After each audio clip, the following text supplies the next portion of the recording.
এই নাও খাবারটা খেয়ে নাও, আমার গাড়ির সামনে থেকে সরো, আমি বেরোবো এক্ষুনি। ম্যাডাম ম্যাডাম আমাদের খাবার লাগবে না। খাবার লাগবে না? দেখো আমি কিন্তু কোনো টাকা পয়সা দিতে পারবো না। না না ম্যাডাম, আমাদের কোনো টাকাও লাগবে না।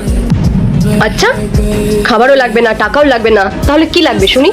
ম্যাডাম আপনার ফোনটা আমাদেরকে একটু দিতে পারবেন? না, আমি আমার ফোন দিতে পারবো না। আমার ফোন নিয়ে যদি তোমরা উল্টোপাল্টা কিছু করো বা ফোনটা নিয়ে যদি তোমরা পালিয়ে যাও, তখন আমি কি করবো শুনি? না না ম্যাডাম, আপনি ভুল ভাবছেন, আমরা এরকম কিছুই করবো না। এই যে এই দেখুন, আমাদের ব্যাগটাও তো এখানে রয়েছে। ম্যাডাম আমরা শুধু আমাদের বাড়িতে একটা ফোন করব। আচ্ছা ঠিক আছে, কিন্তু তাড়াতাড়ি করবে, আমাকে এক্ষুনি বেরোতে হবে। এই নাও।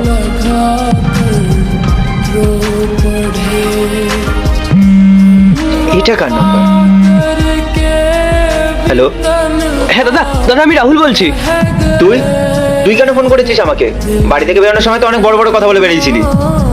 দাদা আসলে যখন আমরা বাড়ি ছেড়ে আসছিলাম না, তখন ট্রেনে আমাদের টাকা পয়সা, ফোন, মানি ব্যাগ সবকিছু চুরি হয়ে গেছে। আমাদের কাছে শুধু আমাদের ব্যাগটাই রয়েছে, তার মধ্যে শুধু আমাদের জামা কাপড় রয়েছে। হ্যাঁ, তো সেটা শুনে আমি কি করব? বাড়িতে আসার কথা কিন্তু ভুলেও ভাববি না। না না দাদা, আমরা বাড়ি ফিরবো না। দাদা তুই যদি আমাদেরকে কিছু টাকা দিতিস, আমার তাহলে খুব উপকার হতো রে। আমি তোকে কথা দিচ্ছি, আমি কোনো একটা ভালো জব পেয়ে গেলে তোকে সব টাকা ফেরত দিয়ে দেবো। টাকা? আমি কোনো টাকা পয়সা তোকে দিতে পারবো না। ভুলে গেছিস বাড়ি থেকে বেরোনোর সময় কত বড় বড় কথা বলে বেরিয়েছিলি? আর হ্যাঁ, ভুল করে এই বাড়িতে আসার কথা মাথাতে আনবি না। রাখ ফোনটা। দাদা হ্যালো।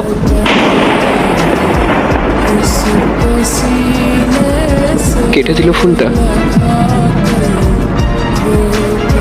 এই নিন ম্যাডাম। হ্যাঁ গো, এবার কি হবে তাহলে? আচ্ছা, তুমি কাকে ফোন করেছিলে?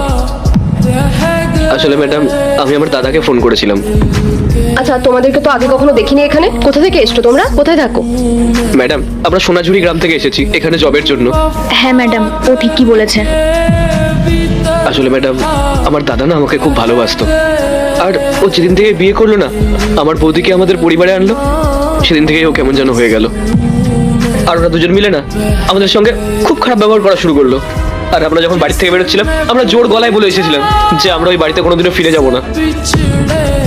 কিন্তু এরপর কি হয় সেটা দেখার আগে মায়ের কাছে 5 টাকা চাইলে 10 টাকা দেই, একটা রুটি চাইলে 2টা রুটি দেই। সেই মাকে যদি ভালোবেসে থাকো তাহলে ভিডিওটিতে লাইক দিয়ে চ্যানেলটিকে সাবস্ক্রাইব করে কমেন্টে মা লিখে যাও। কিন্তু আজ দেখুন, আজ আমরা যে বিপদে পড়লাম, সেই আমাদের দাদার কথাটাই মনে পড়লো, আর ও আমাদেরকে টাকা দিতে মানা করে দিল। আমাদের না কপালটাই খারাপ ম্যাডাম।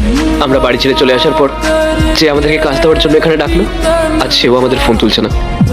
আমাদের ভাগ্যটাই খারাপ জানেন, আমাদের সাথে এইভাবে ফ্রড হয়ে গেল।